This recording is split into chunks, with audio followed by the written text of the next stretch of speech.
Tak dobrý den, v podvečer, já vás tady vítám. Mé jméno je Petra Márová, se mnou jste komunikovali skrze e-mail. A jelikož je 5 hodin, tak aby jsme dodržovali nějak tak čas, oni se asi budou další účastníci přidávat, protože se vás hlásilo daleko víc, než jenom teďka, co jste.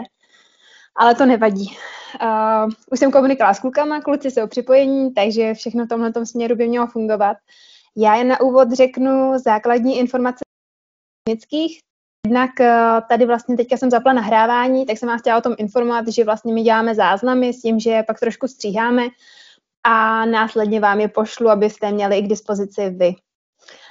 To je jedna věc. Druhá věc je, bych vás poprosila všechny, myslím si, že všichni to teďka zatím máte, abyste zůstalo tak, že máte vypnutý mikrofon a kamery, s tím, že když pak se budete hlásit, tak si samozřejmě ten mikrofon můžete zapnout i kameru. Ale jenom pak to nezapomeňte zase vypnout, protože se nám už stalo takhle, že jeden účastník si nechal zapnutou kameru a pak na tom záznamu to nevypadá úplně nejlíp. Takže v tomhle směru děkuju za pochopení a ještě jedna věc, když budete chtít znést pak dotaz, tak máte tam v tom panelu hnedka před vámi, já myslím, že to najdete všichni, tak je tam ruka, ikonka ruky, takže když byste měli dotaz, nebo až budete mít dotaz, tak na to klikněte, kluci uvidí, že se hlásíte a až bude správná chvíle, tak vás vyvolají. Jako ve škole, jak jinak. No, takže to byly technické věci a pak jenom krátký úvod k inkubátoru. Vlastně podnikatelský inkubátor ČVUT Incube, možná, že ne všichni ho znáte úplně, co všechno nabízí. Rozhodně vás nebudu zahlcovat, abychom vám říkali, co všechno vám děláme. A akorát zmíním nějaké základní informace s tím, že pak vás odkáži, abyste se když tak mrkli na naše webové stránky incube.čvut.cz, tam jsou asi takové nejčerstvější a všeobjímající informace. My vlastně teďka tady ten zimní semestr jsme spustili online akademii, jelikož teda jsme nemohli ty věci dělat naživo, tak je děláme online, máme tam 5 akcí s tím, že vlastně tady ta už je 3, takže vás můžu pozvat na další 2, přičemž ta následující hnedka příští úterý. Moc ráda vás tam uvidím. Je to vlastně o tom, když uvažujete o spuštění nového produktu nebo služby, tak jak používat nástroj Lean Canvas. Bude to vést Honza Veselý, který pracuje teďka ve Slevomatu, pracuje v inovačním centru na UKčku na Karlově univerzitě a s Lean Canvasem pracuje se studentama už asi přes 10 let. Takže moc ráda vás tam uvidím. Jinak, co se týče našich webových stránek, tak máme tam online akademii, kde za chvilku přibyde sekce e-learning, ale ta teda teďka je ještě v přípravě. Ale máme tam už teďka fungující online knihovnu, kde máme 4 oblasti k podnikání a jsou tam různý online zdroje zdarma, ať už PDF, videa a tak, takže na to vás určitě doporučím, abyste se mrkli. A to je asi takový základ s tím, že ještě máme samozřejmě sociální sítě, takže nás můžete sledovat na Facebooku, Instagramu, LinkedInu. No, a to je asi za mě všechno. Já už nebudu zdržovat, protože kluci toho mají hodně a vy jste určitě natěšený na to téma, kvůli kterému jste přišli. Takže za mě je to všechno. Kdyby byl nějaký dotaz, tak já jsem furt teďka na e-mailu, takže klidně to můžete e-mailovat. A já už předám slovo teda klukům, takže jestli tady je Jirka s Pavlem, tak přepustíte kamery a rozjeďte to naplno. Dobře, tak jo. Ahoj, já se jenom zeptám, jestli vidíte prezentaci, vidíte mě? Ano, všechno v pořádku. Super. Tak jo, tak my jsme si tady dneska s Jirkou připravili pro vás prezentaci o živnosti a o SROčku. Já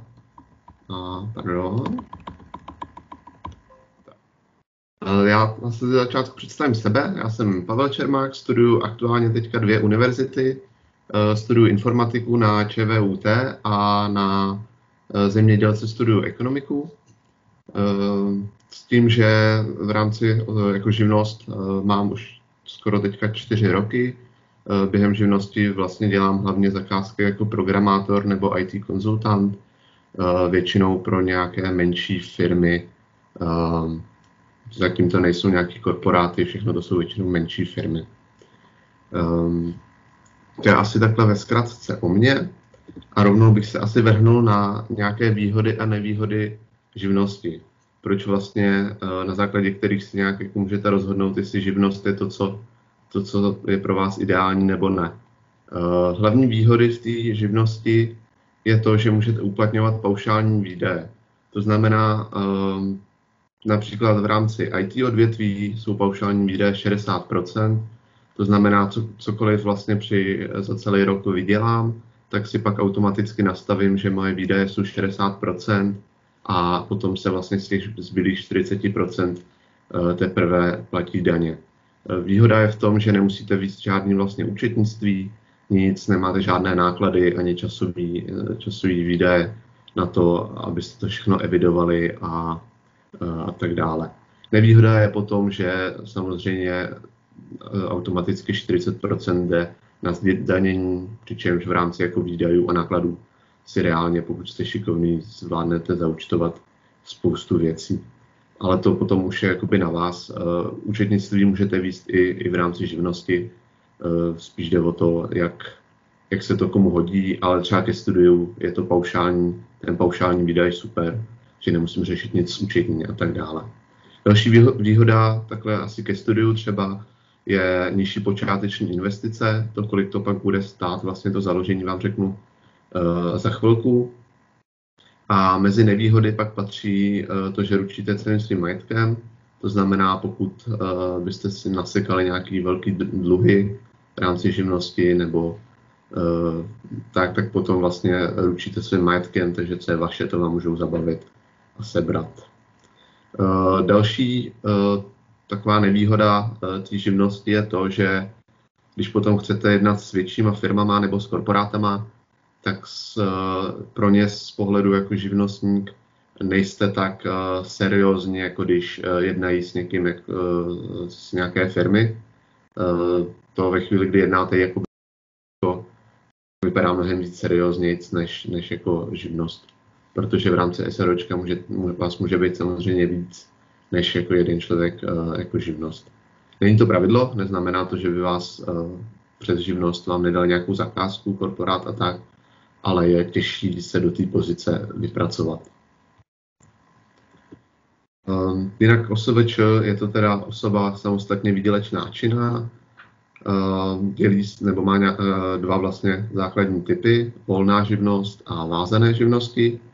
Hlavní rozdíl mezi nimi je v tom, že volné živnosti může vykonávat vlastně kdokoliv. Nepotřebujete k tomu žádný papír a tak dále ohledně nějakého vzdělání, kdežto na vázané činnosti potřebujete mít nějaký papír o tom, že jste absolvovali nějakou výuku nebo respektive nějaký certifikát a že víte, co děláte. Mezi takovýchhle živnosti patří například pekář, řemeslník, zedník a tak dále.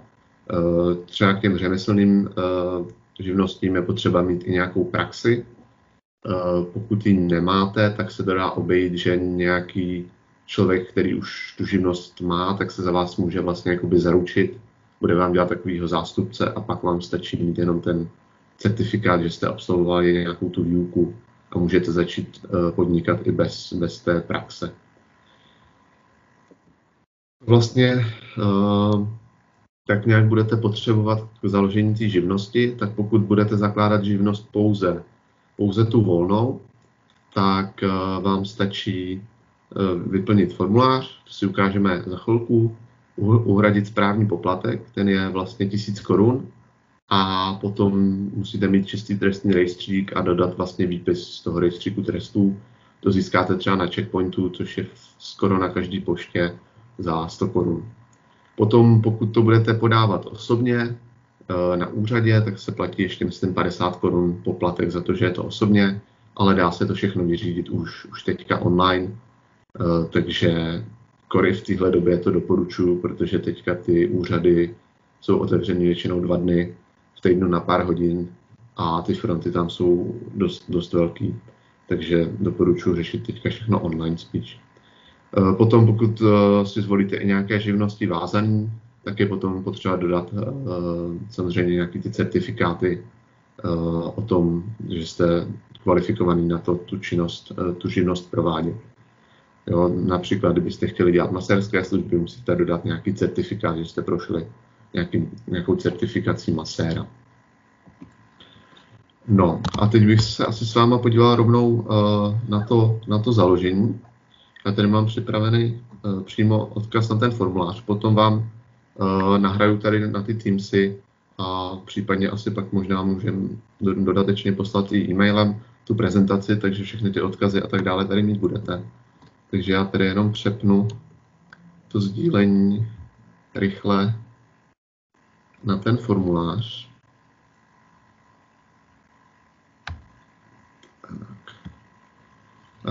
To je ten vlastně první odkaz té prezentace. Je to online formulář pro vyplnění vlastně té žádosti. Předpokládám, že všichni tady asi budete jako studenti to zakládat jako fyzická osoba, tu živnost. Takže zvolíte tohle. A co všechno je potřeba vyplnit.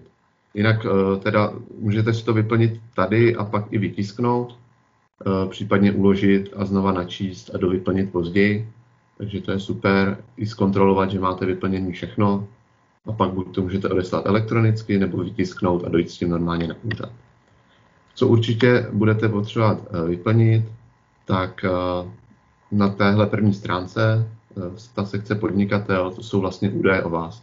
To znamená podnikatel, tady vyplníte v podstatě všechno, krom té identifikační číslo osoby a tak dále. To předpokládám, že nemáte, když to vlastně zakládáte. A zakládat to pod nějakou firmou asi taky ne. Takže tohle to necháte volný, všechno ostatní vyplníte, pak uvedete svoji adresu bydliště, pokud třeba bydlíte na Slovensku, jste Slováci, tak vyplníte adresu bydliště na Slovensku a pak byste případně dodali tady ještě adresu, kde bydlíte v Česku. Adresa sídla, to znamená, kde budete mít jakoby sídlo té živnosti.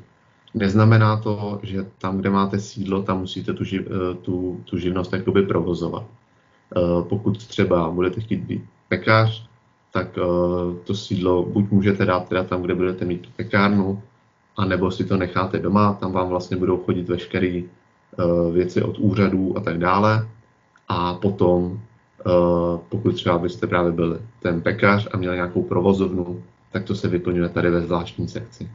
Pokud budete třeba jenom programovat nebo budete řešit, nevím, jako stavaři, rýsovat a tak dále, provozovnu žádnou mít nemusíte, stačí, když si necháte vyplněnou jenom to sídlo. S tím, že když to je stejně jako adresa bydliště, tak stačí tady pak kliknout ano a ono si to předvyplní samo. Co vás potom teďka asi hodně bude zajímat, je vyplnit tady tu sekci živnosti. Když si dáváte tu ohlašovací volnou, tak na to nemusíte mít žádný papír, takže potom, když si tady dáte takhle vybrat obory, můžete si zaklikat cokoliv vás napadne. Doporučuji toho spíš víc než míň, protože potom dodatečně sice si ty živnosti můžete přidávat i v rámci jakoby těch volných nebo těch vázaných, ale za přidání nebo odebrání nějakých těch živností se potom platí správní poplatek ještě 500 korun. Takže je to zbytečný. Hodně lidí si dává vlastně všechny ty volný, protože to ničemu nevadí. Mně tehdy, když jsem si to před 4 lety zakládal, tak mi paní na úřadě říkala, že lepší dát si čím víc, tím líp, ale zase si nedávat úplně všechno.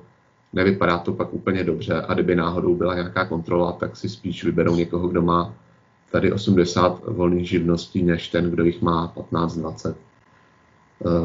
Další věc potom, když si vás třeba potenciální zákazník, nějaká firma a tak dále vyhledává v rejstříku, tak všechny ty vaše živnosti tam jsou veřejně dostupné a nevypadá úplně asi dobře, když programátor bude mít i živnost na výrobu hnojiv a tak dále, nebo například pekař bude mít i výrobu hnojiv a tak dále. Asi úplně nebudu chtít mít pekaře, který může mít hnedka ve stejném pomalu jakoby sídle výrobu hnojiv a vedle toho peče housky, i když to třeba reálně nemusí být pravda. Takže nějakým způsobem trošku související činnosti si jich vybrat víc, ale zase nenaklikávat úplně všechno. Je to zbytečný potom. Když vlastně vyplníte takhle ty volní, tak ty se takhle vyplňují. Naklikáte si, který chcete, potvrdíte výběr a máte je tady všechny jakoby pod jednou položkou. Pokud pak budete dávat ty vázaný nebo řemeslný nebo koncesovaný, tak ty se potom přidávají vždycky takhle po jedné. Jo, a tady pak musíte přidat ještě další živnost a zase si zvolíte nějakou vázanou a další. Takže je to takový trošičku neintuitivní a když si dáte tu volnou, tak tam si jich můžete zase naopak naklikat, kolik chcete. Tak, to je takhle k výběru těm živnostím. Tady případně nějaké ty provozovny, takže kdybyste měli tu pekárnu nebo prodávali nějaké suroviny v nějakých stáncích a tak dále, tak všechny ty provozovny tady uvedete s tím, že pro každou tu provozovnu pak musíte mít nějaký papír, že jste nějakým způsobem jakoby oprávněni v rámci té provozovny podnikat a provozovat tu činnost. To znamená, pokud ta budova není vaše, tak musíte mít svolení od toho majitele, že tam tu živnost můžete provozovat. Tady v té kolonce odpovědní zástupci, tam to budete vyplňovat pouze, pokud byste právě potřebovali k té vázané živnosti nějakého toho zástupce, abyste se vyhnuli té podmínce, že musíte mít nějakou praxi. Takže to asi pravděpodobně vás moc zajímat nebude. Sekce ostatní, to vás určitě zajímat bude. Tady se vyplňují věci, které se pak předávají Správě sociálního zabezpečení a zdravotní pojišťovně. Protože to jsou vlastně, vy si zaregistrujete živnost a musíte to nahlásit jak na sociální zabezpečení, tak i zdravotní pojišťovně. Že vlastně máte živnost a pak jim každý rok budete posílat nějaké přehledy a případně doplácet nějaké peníze. Takže tady vyplníte sociální zabezpečení podle toho okrsku nebo jakoby kde jste. A třeba bydlím na Praze 6, takže se zaregistruji tam. Tady u pojišťovny, tak vyplníte vlastně svoji zdravotní pojišťovnu. Oznámení pracovního místa, to asi pravděpodobně necháte volný. To se vyplňuje pouze v případě, že když v rámci té živnosti, když ji založíte, tak vznikne nějaké nové pracovní místo. Takže tím se to rovnou vlastně nahlásí i úřadu, že máte nějaké nové pracovní místo, protože to se vlastně musí dělat. Tady to asi není nějak zajímavý pro vás. Odštěpný závod, to asi taky nepotřebujete teďka. Změnové listy, to taky se teďka při zakládání nemusí řešit. Pak vás zajímá akorát ta příloha právě pro sociální zabezpečení, pro správu sociálního zabezpečení, to je potřeba určitě vyplnit. Tady zvolíte, jestli ta živnost je pro vás hlavní nebo vedlejší. Pokud studujete nebo máte už nějaké zaměstnání, tak je ta živnost pro vás jako vedlejší. A to je výhodný v tom, že minimálně první rok nemusíte platit zálohy na správu sociálního zabezpečení a nemusíte platit zálohy na pojištění. To znamená, normálně, pokud je to vaše činnost hlavní, tak se platí měsíční zálohy. Když to máte jako vedlejší, tak první rok to platit nemusíte a až po tom prvním roce se vám teprve na základě vašich příjmů vystaví nějaké zálohy na ten rok další, který se platí měsíčně. S tím, že dá se to většinou vyřešit i tak, že i ty další roky pak to doplácíte jakoby zpětně na základě těch vašich reálných hlášení, takže nemusíte platit nic jakoby navíc a pak si to zase získávat ty peníze zpět nebo tak. To vám řeknu potom ještě za chvilku. Každopádně tuhletu přílohu je určitě potřeba vyplnit. A pak je pro vás ještě potřeba vyplnit, tady si přepnout na přílohy finančního úřadu a vyplnit tady tu kolonku. To je vlastně zase údaje pro finanční úřad, aby věděl, že vlastně vzniká nějaká živnost. Pardon. Tady zase to vyberete podle adresy toho sídla, nebo toho, kde vlastně jako bydlíte. Tak a to je asi, tady tu změnu registrace to řešit nemusíte, protože když to zakládáte nový, tak to řešit nemusíte. A tady v rámci té přílohy, tady ty další věci taky ne. Tady vás zajímá jenom ta hlavní stránka. No a potom, když to všechno vyplníte, můžete si dát zkontrolovat, zjistíte, jestli vám něco chybí nebo ne. Já jsem tady nevyplnil tu první stránku vůbec, takže mě to samozřejmě upozorní. Můžu si to pak uložit a nebo rovnou elektronicky podepsat. To si úplně teďka ukazovat nebudem, ale když přepnu zpátky do té prezentace, tak tam máte odkazy, kde je to přímo popsané, jak to podat elektronicky a jak to vlastně všechno zpracovat. Tady ta příručka, to je vlastně dokument přímo od ministerstva, popisuje, jak vyplnit a co všechno vyplnit přesně do každého políčka toho formuláře. A tady ten odkaz vám potom popisuje 2 způsoby, jak to odeslat elektronicky, bez toho, aniž byste museli někam na úřad. A bylo to takový, je to určitě rychlejší a v dnešní době i bezpečnější. No a co potom teda po založení živnosti? Ve chvíli, kdy to založíte, tak úřad by vám do 2 týdnů většinou to všechno zpracuje a měl by vám dodat dokument, kde už budete mít vlastně identifikační číslo, na základě kterého už můžete vystavovat faktury, podnikat, vytvořit si razítka, vizitky a tak dále.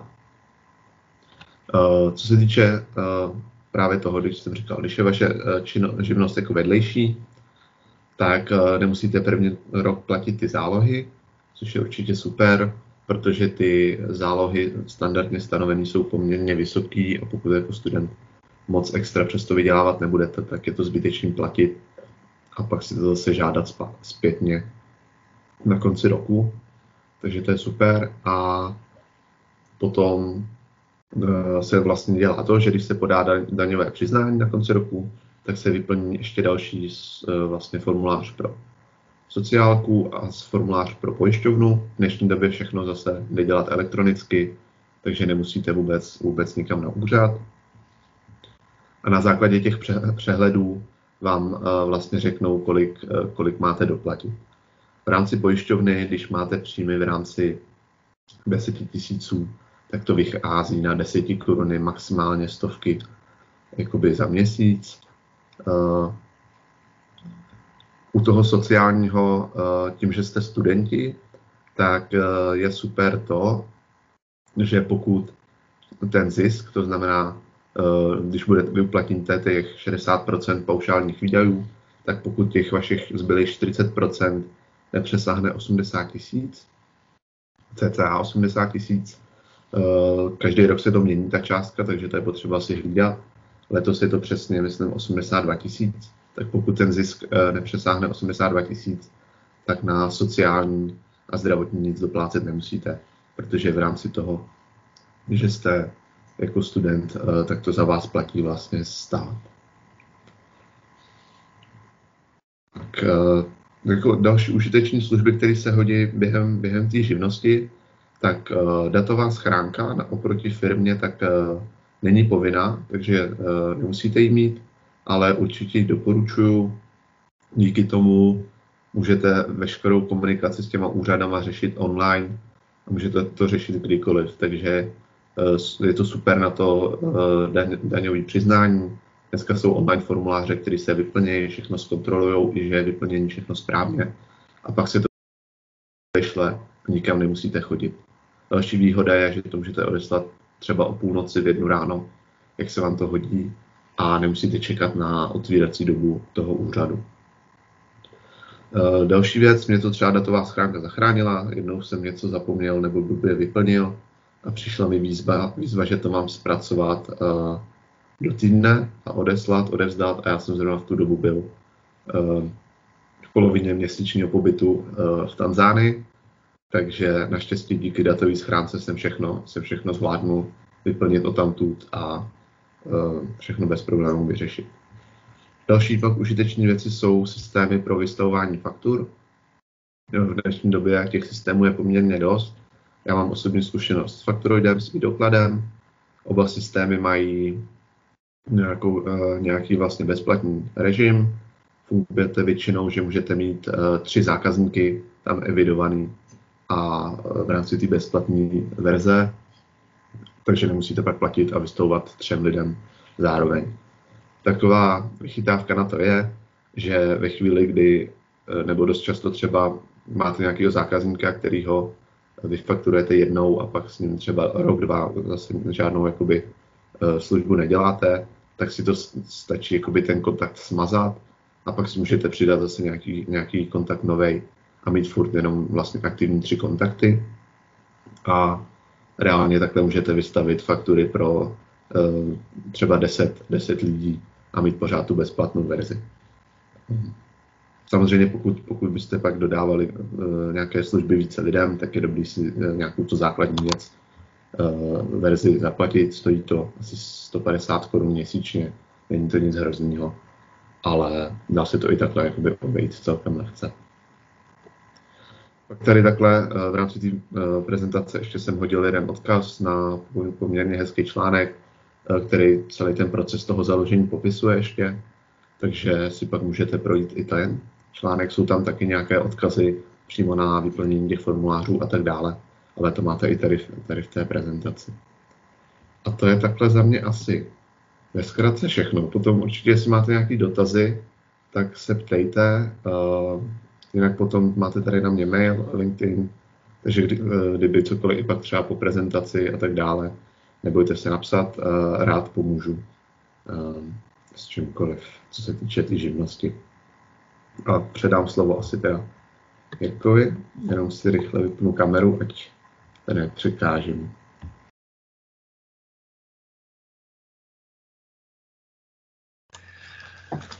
Takže dobrý večer. Na mě je asi nejdříve, abych se představil, mé jméno je Jiří Pudil, jsem zároveň studentem navazujícího magisterského studia na fakultě strojní ČVUT. Jsem společníkem ve firmě Softcake SRO a zároveň jsem i na pozici CEO. Relativně nově, relativně čerstvě jsem i OSVČ. My se spolu podíváme tedy na tu část, která se zabírá více SRO, tedy společností s ručením omezeným. Společnost s ručením omezeným je vlastně forma obchodní společnosti, je to nejrozšířenější forma obchodní společnosti v České republice. Statutárním orgánem společnosti, který zastupuje společnost, je jednatel. Mezi takové nejvíce známé obchodní společnosti, respektive kapitálové obchodní společnosti, patří v České republice akciová společnost a společnost s ručením omezeným. Ty se mezi sebou liší hned po vlastně několika stránkách. První takovou věcí je, že akciová společnost je čistě kapitálová společnost. Je nejvíce kontrolována obchodním zákoníkem a společnost zastupuje, na rozdíl tedy od SRO a jednatele, tak akciovou společnost zastupuje představenstvo, které kontroluje dozorčí rada. Minimálním vkladem do akciové společnosti jsou pak 2 miliony korun. Stejně jako společnost s ručením omezeným vzniká akciová společnost dnem zápisu do obchodního rejstříku. Nicméně založení akciovky je takový mnohem delší proces než založení SRO. Trvá to mnohem díl. Každý vlastně společník, který se nazývá u akciové společnosti akcionářem, ručí pouze svým vlastním podílem. Společnost s ručením omezeným ručí za své závazky celým svým majetkem a společníci ručí pouze případnou nesplacenou částí svého vkladu. Jak už tady zmiňoval Pavel, u společnosti s ručením omezeným těch společníků může být více. Společníků SRO může být 1 až 50 a zastupuje je tedy, jak jsem řekl, výše jednatel. Původní částka nebo původní výše minimálního vstupního vkladu u SRO byla 200 000 korun českých, nicméně v poslední době se to výrazně snížilo a nyní to je pouhá koruna. Nejen z vlastní zkušenosti mohu doporučit takové nepsané pravidlo, že společnost s ručením omezeným je určitě mnohem důvěryhodnější, pokud ten vlastně základní kapitál je vyšší než 1 koruna a takový ideální základní kapitál se pohybuje v řádech desítek tisíc korun. Pojďme se tedy podívat společně na založení SRO. Sám jsem rozdělil možnosti založení SRO na takový tradiční, řekněme offline způsob založení společnosti s ručením omezeným a druhý online nebo ready-made, prostě takový modernější. To neberte jako nějaké oficiální termíny, to je mé osobní rozdělení. Takže tedy pojďme se nejdřív podívat na ten tradiční způsob. Pokud se jedná o založení SRO, jak už tedy nový nebo tradiční, tak se ten proces neobejde bez notáře. A u toho tradičního tedy se člověk musí nejdříve vydat za notářem, mít sebou občanku, výpis trestního rejstříku budoucích jednatelů, tedy budoucích prvních jednatelů, protože jednatelé se v průběhu života firmy mohou měnit, a souhlas majitele nemovitosti s umístěním sídla. A společně u notáře pak nastává proces vlastně přípravy společenské smlouvy nebo zakládající listiny. Ta společenská smlouva obsahuje za prvé název firmy, což někdo si může myslet, že je to taková banalitka, že to je to nejjednodušší, co je na společenské smlouvě, ale opak je pravdou. Ten název firmy je důležitý vymyslet. Nejenom, aby se to líbilo vám, aby to vystihovalo ideálně to, co děláte, aby to byla vaše značka, abyste si na to mohli pak vybudovat nějaký brand. Zároveň ale to jméno firmy nesmí být zaměnitelné s jiným názvem už existujícího subjektu společnosti.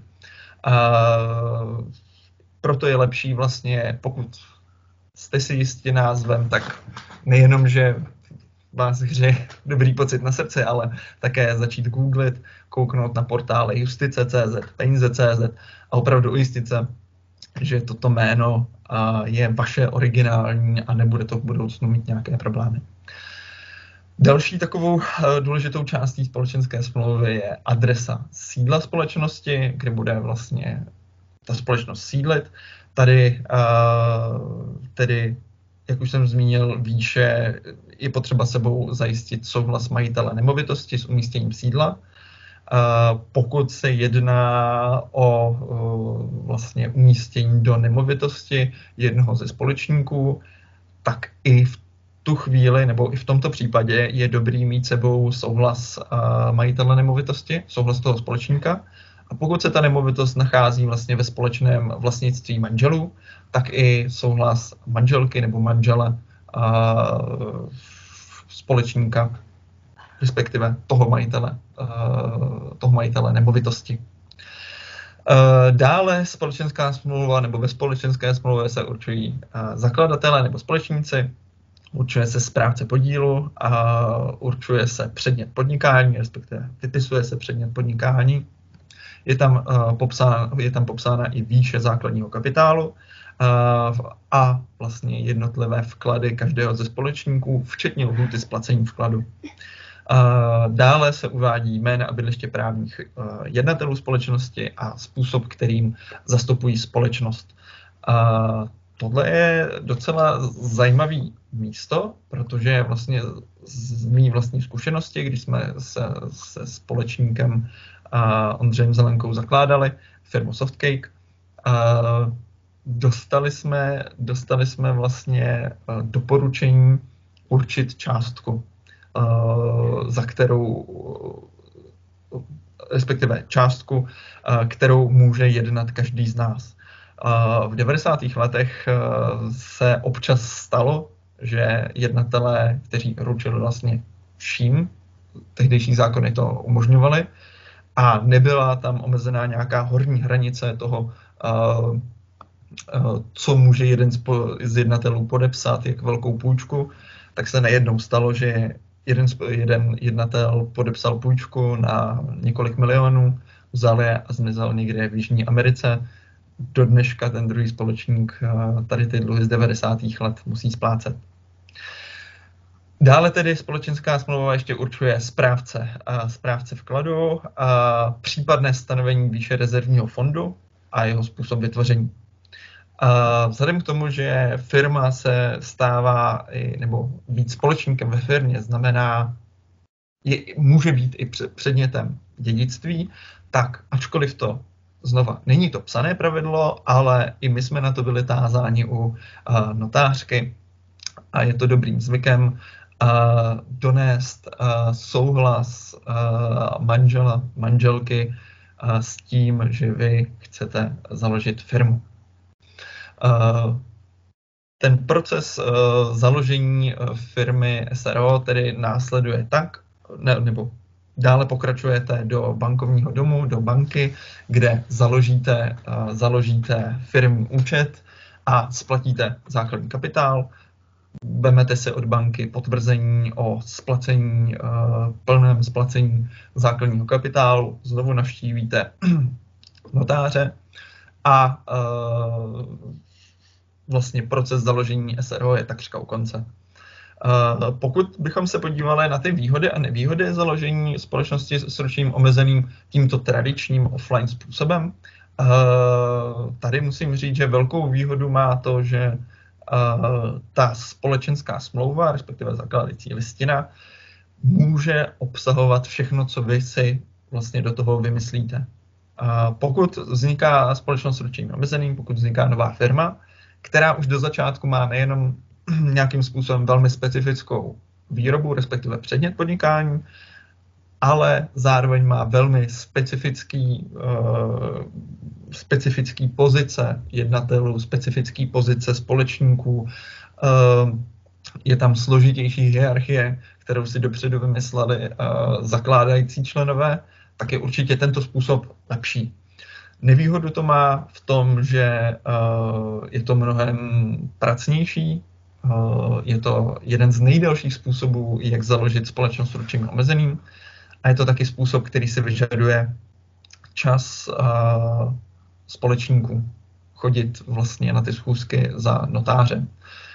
U jednoho, dvou společníků se to nějakým způsobem dá sehnat, ale ideální termín, kde se sejde 5 a víc společníků, nedej bože těch výše zmíněných 50, to už je mnohem horší. Tak, a pojďme se tedy podívat na ty modernější způsoby založení společnosti s ručením omezeným. Jako první tady mám zmíněný takzvaný ready-made model.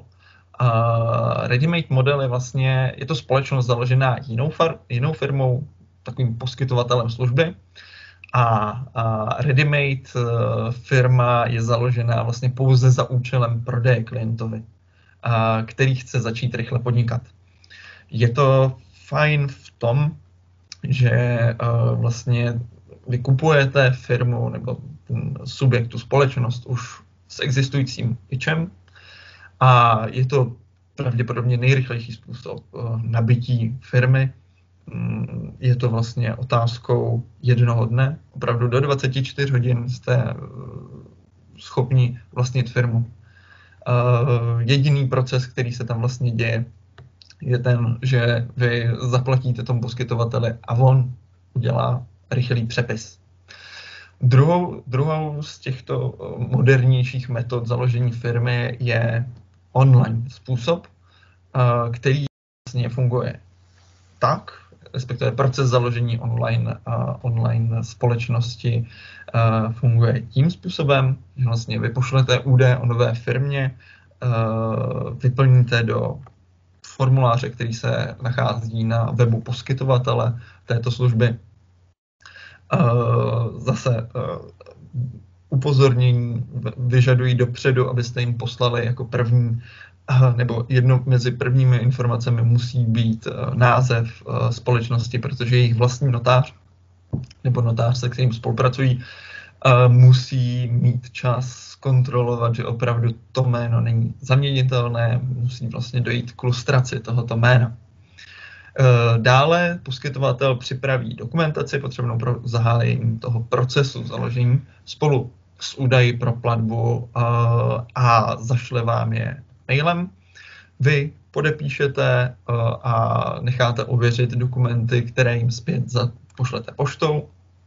Oni po obdržení těchto dokumentů i platby založí vaši společnost se zakladatelskou listinou a vlastně zakladatelskou listinu vám pošlou zase poštou na určenou adresu, kterou jste si předem definovali. Na základě této zakladatelské listiny vám založí ve vybraném bankovním domě. Tady buď se to děje tím způsobem, že ten poskytovatel má nějakou spolupráci s bankovním domem, s bankou, u který zakládají podnikatelské účty, anebo se může stát, že vlastně toto je bod, který vás nechají zařídit jako jediný, tedy založení podnikatelského účtu, a tam složíte základní kapitál společnosti. Originální potvrzení banky o splacení základního kapitálu se pak doručí poštou poskytovatele. V tomto mezidobí vlastně poskytovatel vyřizuje na živnostenském úřadě vaši vybranou živnost a po kompletaci všech těchto dokladů zasílá společnost do obchodního rejstříku a vlastně o zápisu do obchodního rejstříku informuje mailem a tam už vlastně přikládá, a myslím si, že tam už není povinnost posílat poštou výpis obchodního rejstříku. Výhody a nevýhody těchto moderních způsobů vlastně korespondují s tím, co jsem popisoval na slajdu výše. A to, že určitě výhodou je rychlejší proces, je to mnohem pohodlnější, ale nevýhodou je, že vlastně nemáte takovou možnost založit opravdu velmi specifický druh společnosti. Oni jedou podle nějakých svých mustrů, jedou podle vlastně předem nastavených formulářů, které se velmi těžko nebo velmi draze pak předělávají přesně na míru vám. Tak. A toto je z mé strany, nebo z toho prvního výkladu všechno. Zde jsem přiložil mail pro kontakt na mě, kdybyste měli nějaké otázky. A rád bych tedy překročil, pokud vás samotné napadají nějaké dotazy, buď to na mě nebo na Pavla, tak v tuto chvíli je ten prostor. Dobrý den, Alžběta Průchová. Já nevím, jestli jsem se teď přihlásila nebo ne, ale můžu mluvit? Mě by asi zajímalo na vás, jak jste říkal, že je potřeba si založit bankovní účet, na který složíme základní kapitál. Tak potom ten účet může dál sloužit třeba pro placení faktur atd. A nebo to je prostě speciální účet čistě na složení toho základního kapitálu?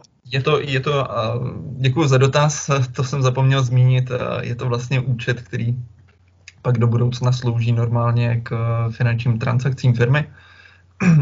Není to pouze vyhrazené jenom na to složení základního kapitálu. Ne. Jo, děkuju.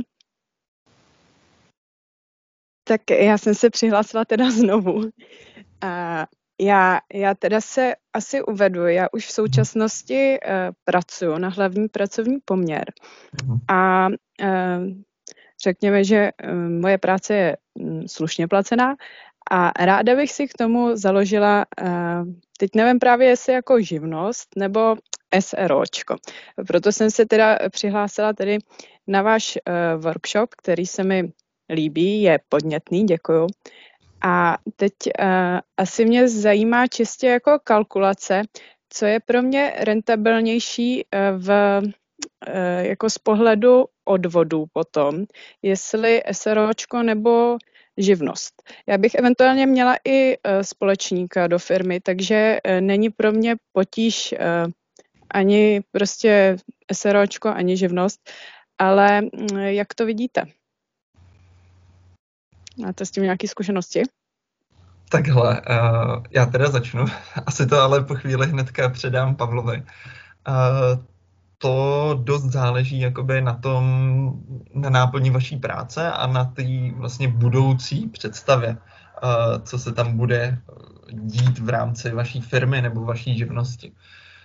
To možná asi nemusíme řešit, pokud nechcete přímo tady, a vlastně můžeme tam hodit zpátky pak tu prezentaci s kontaktem na mě nebo na Pavla a můžeme se pak o tom pobavit nějak soukromně, kdyby byl zájem.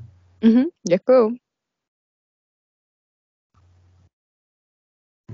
Jo, tak já nevím, jestli k tomu mám úplně moc co dodat, ale souhlasím v tomhle s Jirkou, určitě záleží, v jaké oblasti by se to asi jakoby to podnikání jednalo. Ve chvíli, kdy by tam měl být společník, tak se to v podstatě jinak než tím SROčkem asi řešit nedá.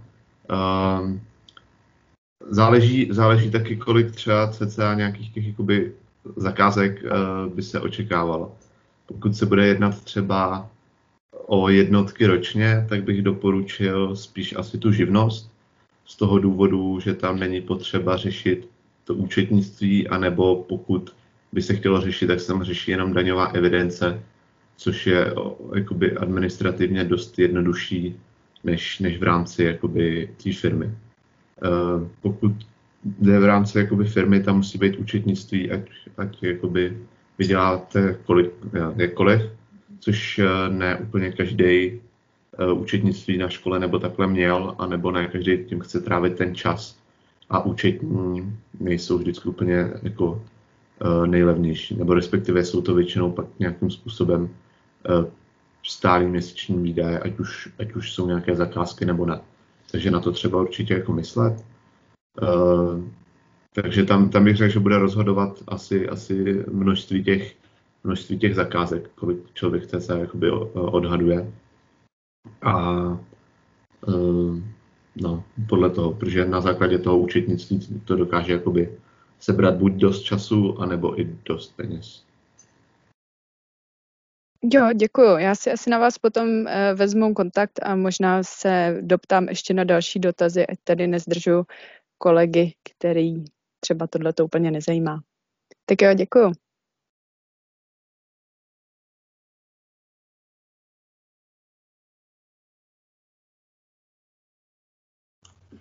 Tak, já jsem když tak pro tento případ hodil tady vpravo do chatu svůj mail. Doufám, že teda bude vidět všemi účastníky. Není problém se pak domluvit a případně konzultovat tohleto jak se mnou, tak s Pavlem. Tak, já jsem tam teďka taky hodil svůj e-mail, takže klidně určitě nebojte se napsat.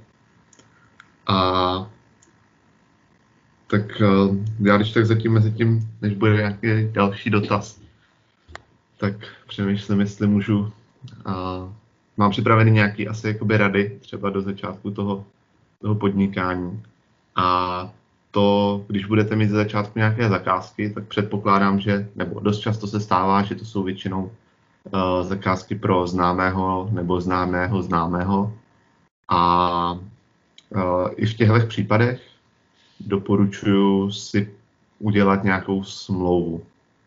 Na té živnosti se dost často stává, že prostě je to jenom něco na základě telefonického jakoby dohodnutí nebo něco si řeknete na schůzce a pak už vlastně pracujete na tom a potom vystavujete fakturu. Dost často tak funguje, pro známí asi v pohodě, ale ve chvíli, kdy už jde jakoby do známého, tak tam už doporučuji sepsat nějakou smlouvu nebo minimálně alespoň si to sepsat do e-mailu a nechat si to v e-mailu potvrdit. A co bych určitě doporučil a na co já jsem dřív vůbec nemyslel, tím, že já vlastně programuju, tak většinu zakázek jsem řešil právě pomocí mailů a telefonů. A stalo se mi, že jsme neměli definovaný, co znamená vlastně převzetí projektu. A většinou ani třeba v těch ukázkových smlouvách na internetu to není. Takže určitě doporučuji si do těch smluv, pokud byste tak nějaký měli, doplnit, co znamená převzetí projektu. Protože co mi se stalo, vytvořil jsem webovou stránku, poslal jsem to vlastně tomu zákazníkovi a on mi na ten mail, kdy jsem mu poslal, že to je jako hotový a ať mi dá vědět, jestli je to OK, nebo jestli tam jsou nějaké připomínky k tomu, tak už mi na to neodpověděl. Řešil se mnou jakoby všechny věci okolo, ale tady na to mi neodpověděl. A právně to vlastně vůbec nepřevzal tu zakázku, takže jsem ani neměl legálně jakoby pravomoci na toho za to vyfakturovat a nějakým způsobem z něho peníze dostat. Takže takováhle věc mě přišla asi na 20 000, takže doporučuji si na to hledat pozor a definovat si to třeba v nějakém e-mailu nebo ideálně v rámci té smlouvy, že třeba převzetí té služby znamená, že vy to zašlete e-mailem a že pokud třeba do 14 dnů nedostanete odpověď, tak se to bere jako dílo převzetí bez výhrad a pak už vlastně můžete jakkoliv fakturovat a případně potom následně vymáhat peníze, pokud by nechtěli zaplatit.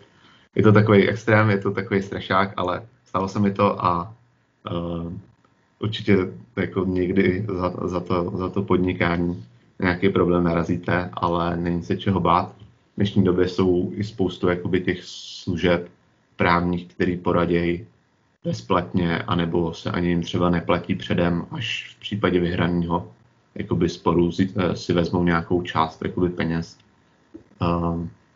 Zatím jsem to jakoby nikdy nějak takhle daleko nedotáhl. Tady to převzetí se mi stalo právě u 2 projektů, pak jsem vlastně přímo kontaktoval člověka, protože tady to byl vlastně prostředník, tak jsem pak přímo kontaktoval toho původního. Tomu jsem řekl, co se stalo a normálně jsme se pak dohodli, všechno pokračovalo v pohodě, jak mělo. Takže určitě se toho nebojte, ale stát se to může.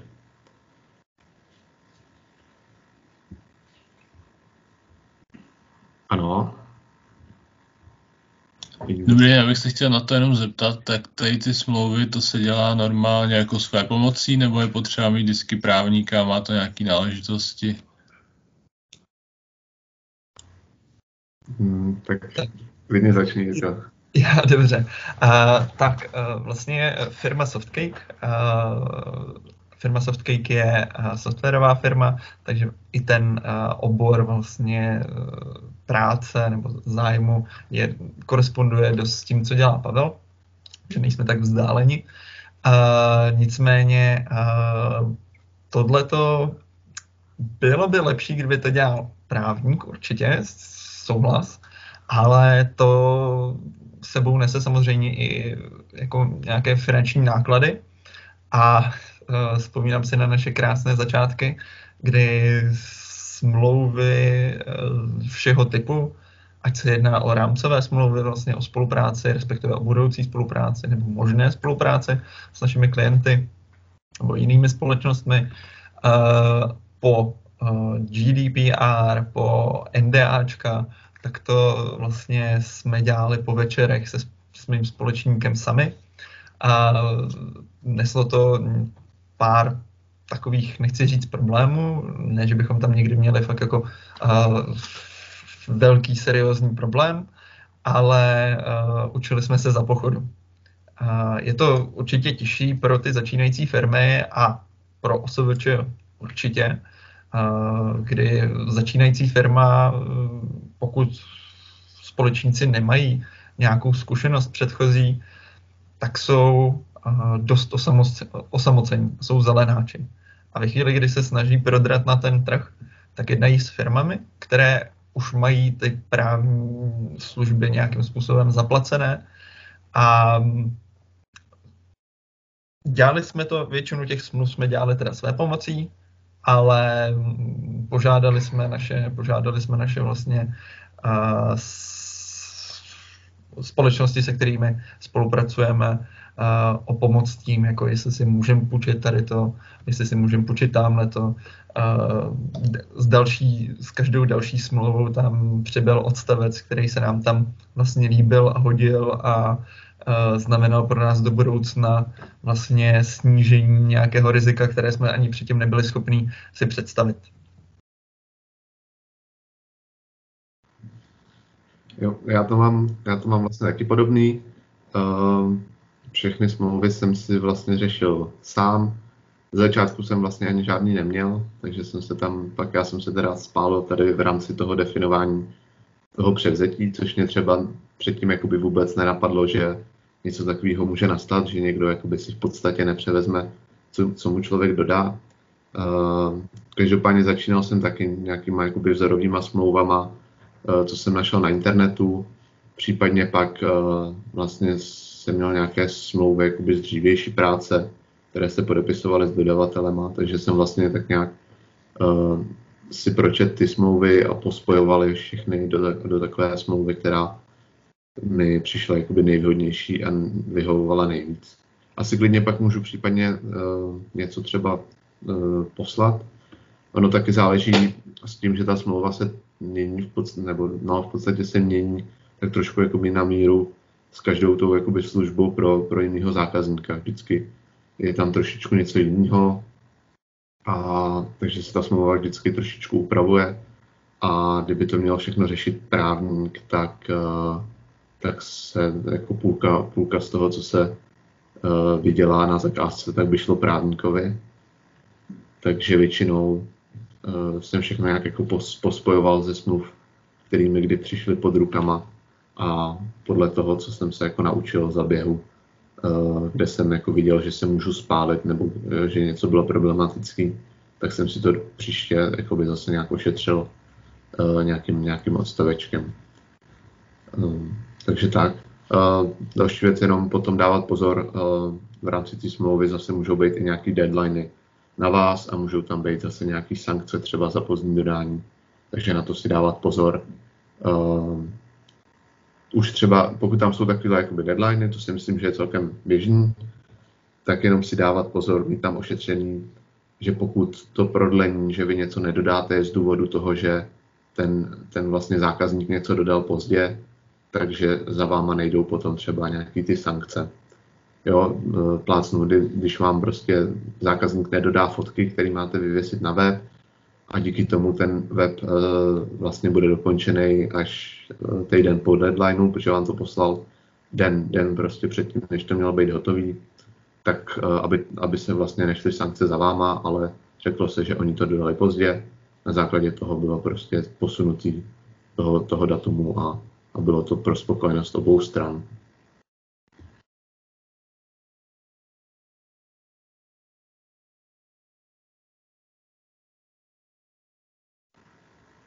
Ano, vidím další dotaz. No, dobrý večer, Klumpuš. Já jsem se chtěl zeptat takový černější scénář v rámci toho nějaký živnosti nebo SROčka. V případě, kdy firma není schopná, nebo jako já živnostník plnit nějaký závazky, u toho živnostníka vzniká asi povinnost to zaplatit nebo vlastně ručit svým majetkem, jestli to chápu správně. A u toho SROčka je to v rámci toho podílu nebo vkladu, toho kapitálového vkladu. A dál, jestli nevím, řekněme, že třeba vklad budu mít 10 000, ale vlastně nebudu schopný splnit nějaký závazek a vznikne mi vlastně dluh třeba 2 miliony, jak se to vlastně řeší v tu chvíli, kdyby něco takového, řekněme, mohlo stát. Nějaký takovýhle scénář, jestli to jste nějak zjišťovali si z toho, nebo jestli o tom něco víte, nebo takhle ten dotaz. Jo, tak v rámci toho živnostníka, tam to jde vlastně za tím živnostníkem, takže to musí splácet, takže pokud vznikne dluh 2 miliony, tak to prostě musí splatit, a ať jakoby chce nebo nechce. A pokud v rámci té společnosti, tak tam je to, přesně jak říkáte, ručí se do vlastně těma 10 000, ale je tam, pokud vím dobře, tak pokud ten dluh 2 miliony vzniknul vlastně vaším úmyslným jednáním, tak pak už to zase jde za váma. Jo, a tam vlastně dříve, pokud se nemýlím, tak bylo pravidlo i u společnosti s ručením omezeným, že jednatel taky ručil vlastně výší svého majetku, to dneska už neplatí, nicméně pořád platí pravidlo, že pokud, přesně jak popsal tady Pavel, pokud dojde k takovému dluhu, respektive takovému prostě de facto krachu té společnosti, je tam dluh 2 miliony, ta společnost nemá 2 miliony. A pokud ten dluh opravdu vznikne přímo určitou vinou jednoho z jednatelů a je tam prokázaný dokonce i úmysl, to se pak prokazuje soudně, to nejde podle žádné tabulky, tak v tu chvíli je i jednatel vlastně povinen tu škodu zaplatit vlastně za tu firmu.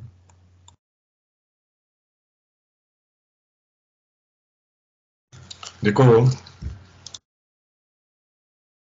Já teda využiju čas, než se tady, když tak objeví další z dotazů a navážu na to, co tady popisoval Pavel, vlastně příběh s dodáním a definicí dodávky produktu. Vlastně připojíme příběh, co se stal nám, spolupráce s dobrým klientem, to zase neměl bych tomu klientu nic za zlé. Spolupráce vypadala tím způsobem, že my jsme vytvářeli produkt, který jsme jim posílali pravidelně vlastně na testování a z jejich strany vlastně přicházela pozitivní zpětná vazba, že všechno je fajn, všechno je v pohodě. Ano, došlo sem tam k nějakému zdržení na jejich straně, dodání podkladů, sem tam jsme se zpozdili o pár dní my, ale bylo to v rámci nějaké jako gentlemanské dohody. Nedošlo tam k ničemu, že my bychom neměli materiály půl roku, anebo my bychom jim nedodali něco půl roku. Všechno bylo v pohodě. A bylo to v pohodě až do té doby, než vlastně nadřízený toho pracovníka, který měl za úkol kontrolovat naši práci a testovat naši práci, se na to podíval po skoro roce a řekl, že vlastně tohle se mu nelíbí. A byl tam takový pokus přehození té viny jakoby na naší stranu. A musím teda přiznat, že mě to dost zaskočilo. Vlastně řešil jsem to i s Péťou Márovou v inkubátoru. Ta se snažila vstříct i tím, že se koukala vlastně po známých a vyhledala případné právní služby, kontaktovala i právničku, jak tady to vlastně, jak v tomto případě postupovat. Naštěstí nedošlo k žádnému řešení jako nějakou právní cestou nebo soudní cestou. A všechno bylo nakonec vyřešené po ostřejších rozhovorech, ale vlastně my jsme měli v rukávu to, že za poslední rok, a to je docela důležitá věc, pomohlo nám to, že za poslední rok jsme si stáhli jak na mailu, tak ale i na Facebooku, jenom v Messengeru a na všech vlastně platformách, kde probíhala nějaká komunikace, jsme si stáhli úplně všechny zprávy, které proběhly mezi námi, mezi vlastně jimi nebo zástupcem od nich. A je to, co je psané i v mailu, ačkoliv to není na smlouvě, tak dát si na to pozor, že to, co je psané v mailu, tak prostě je důležité a pokud se to týká té zakázky nebo dodávání toho produktu, tak to může být i rozhodující. Jo, jak tomu dodám ještě takovou, co jsem si vlastně zvyknul, tak dost často se spoustu věcí vyřeší po telefonu, takže co pak právě dělám i z tohohle důvodu, vždycky po telefonátu napíšu e-mail, kde shrnu všechno, na čem jsme se vlastně dohodli a pošlu to tomu člověku. Má to 2 věci jako výhody. První, nezapomene na nic z toho, co jsme se mi dohodli. Za druhý, já si to můžu i zpětně zase dohledat, na čem jsme se dohodli. A právě to další věc, kdyby náhodou došlo k nějakému sporu, tak mám zase nějaký ten e-mail, že jsem to tam vlastně napsal do toho e-mailu a většinou to zakončuju tak, jestli jsem na něco nezapomněl, jestli s tím souhlasí a tak dále, abych od nich měl zase zpětnou vazbu, že to, na čem jsme se dohodli, vlastně potvrzují. A v případě potom nějaké potřeby, tak se to dá zase přes ty e-maily dořešit. Ty e-maily jsou normálně právně potom jakoby právní podklad, takže co si dohodnete přes e-mail, tak je vlastně v pořádku a dá se to pak používat. Tak, ano. Takže dobrý večer. Nebo jestli můžu říkat ahoj. Já jsem v prváku vlastně na vejšce, takže nemám úplně konkrétní dotaz vlastně, ale spíš bych se vás obou chtěl zeptat třeba, jak vlastně dlouhý byl ten proces od toho, co jste třeba dostal nějaký nápad, čemu se chcete věnovat, až vlastně po to samotné podnikání, kdy už jste vlastně měli ten biznes rozjetý.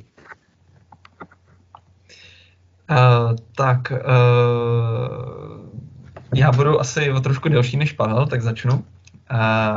Vlastně je spoustu druhů, jak se zakládají firmy a není pravdou, že by úplně musel být ten proces typu mám myšlenku, mám produkt, vím, co chci dělat a přemýšlím, kdy založím firmu.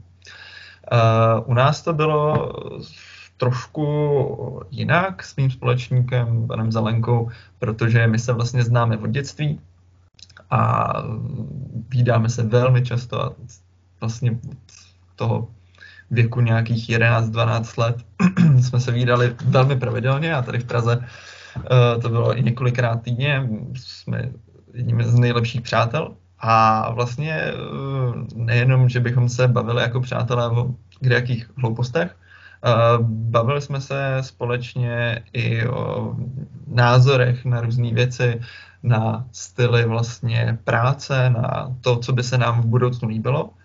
Až vlastně jednou padl návrh, že se nám vzájemně líbí jako i názor vlastně takhle pracovní, nebo ta představa do budoucna. Padl návrh, že bychom založili firmu.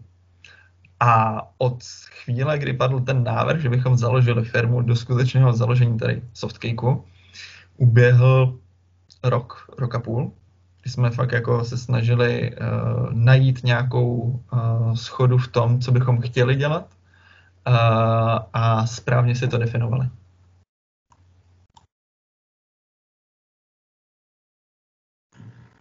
Jo, tak já vlastně, když jsem zakládal živnost, tak já už jsem vlastně v tu dobu pro pár lidí jakoby okolo dělal nějaké zakázky jakoby nějakých e-shopů většinou nebo stránek.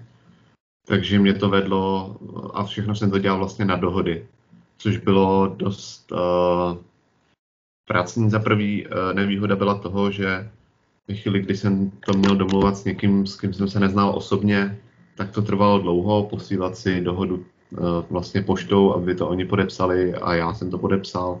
Za druhý to nevypadalo až tak věrohodně. Takže já, když jsem si vlastně zakládal živnost, tak už jsem vlastně nějaký jméno a tak dále trošičku měl. A bylo to spíš jakoby z praktického hlediska, abych mohl jenom vystavit fakturu a dostat peníze a nemusel řešit vlastně zbytečné papírování a všechno to jakoby nějakým způsobem neprodlužoval časově. Takže, ale ve chvíli, kdy jsem se rozhodl založit živnost, tak vlastně asi za týden už jsem si nastudoval všechny věci, došel jsem na úřad a na úřadě jsem strávil asi 10 minut, jenom jsem odevzdal formulář a týden na to jsem si vyzvednul jenom jakoby živnostenský list a to bylo všechno. Takže samotné založení živnosti zabere opravdu maximálně pár hodin, jako s cestou na úřad a tak.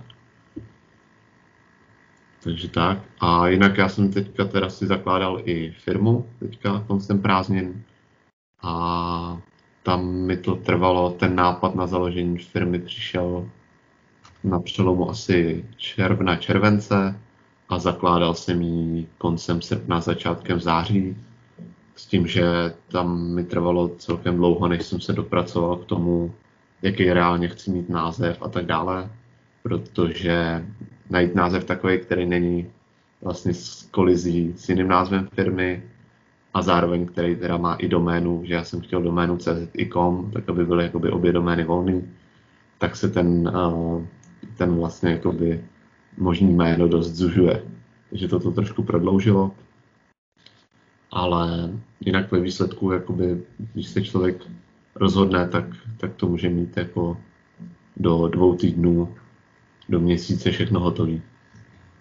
tam jenom třeba u té firmy, tam člověk to musí nějak jako promyslet, aby to pak zase nezaložil a půl roku neměl žádnou zakázku, tak je to pak takový zase blbý, protože člověk pak zase zbytečně musí se dávat daňové přiznání, případně nějaký účetnictví a tak dále, tak může to být zase takový zbytečný. Jo, tady vlastně souhlas s Pavlem. Já jsem si zakládal živnost, respektive stal jsem se OSVČ kvůli tomu, že bych měl už až moc dohod na ČVUT a řešil jsem vlastně s paní z finančního z UCEBu ČVUT v Buštěhradě, jaký jsou možnosti a padl tam návrh toho, že vlastně bych mohl si založit živnost a pracovat pro ně jako OSVČ. To byla otázka. Ve čtvrtek jsme si o tom zavolali a v pondělí jsem měl založenou živnost. Skvěle, moc děkuji za odpovědi. Tak, já bych se ještě rád zeptal teda, jestli nás v tuto chvíli, nebo jestli si někdo chystá otázku a pokud ne, tak bychom to asi nějakým způsobem ukončili, dnešní webinář. V konverzaci nebo v chatu ještě pan Petříček, prosím.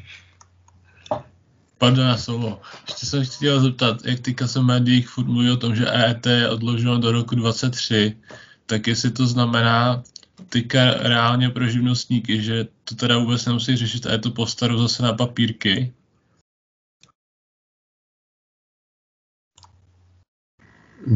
No, tam se přiznám, já jsem EET teďka jako neřešil, protože já vlastně řeším jenom dodávání webů a tak dále, takže tam já přímo jakoby EET řešit nemusím, ale pokud se týče v podstatě nějakého prodeje jakoby koncovým zákazníkům, tak v dnešní době většinou se používají nějaké platební brány nebo systémy, které už to mají všechno v podstatě integrovaný a vyřešený, takže pokud to člověk řeší teďka, tak všechno, jakoby v tuhle fázi už jako je takový tolik řešení toho EET, že v podstatě pro toho živnostníka se nic nemění.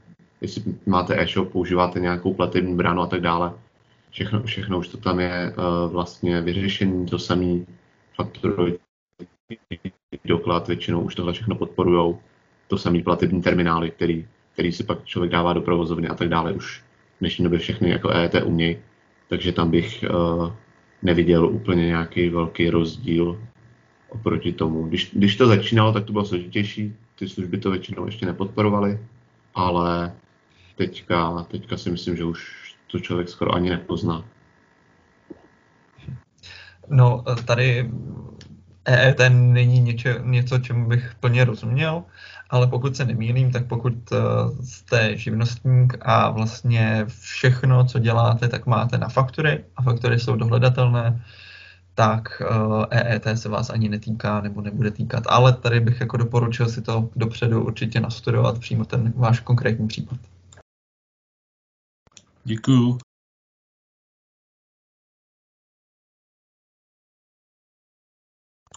Tak, já v tuto chvíli žádné další dotazy tady nevidím. Doufám, že nebudu teďka někomu skákat do vlastně pokusu připojit se. A za nás bych to asi v tuto chvíli, pokud tedy Pavel souhlasí, ukončil. S tím, že bych vám chtěl poděkovat za to, že jste se připojili, že byl bych moc rád, abyste se z tohoto dnešního večera něco odnesli. Doufám, že naše rady, respektive, že tento webinář byl pro vás alespoň částečně užitečný. A za nás se tedy rozloučím a teďka předám slovo Pétě.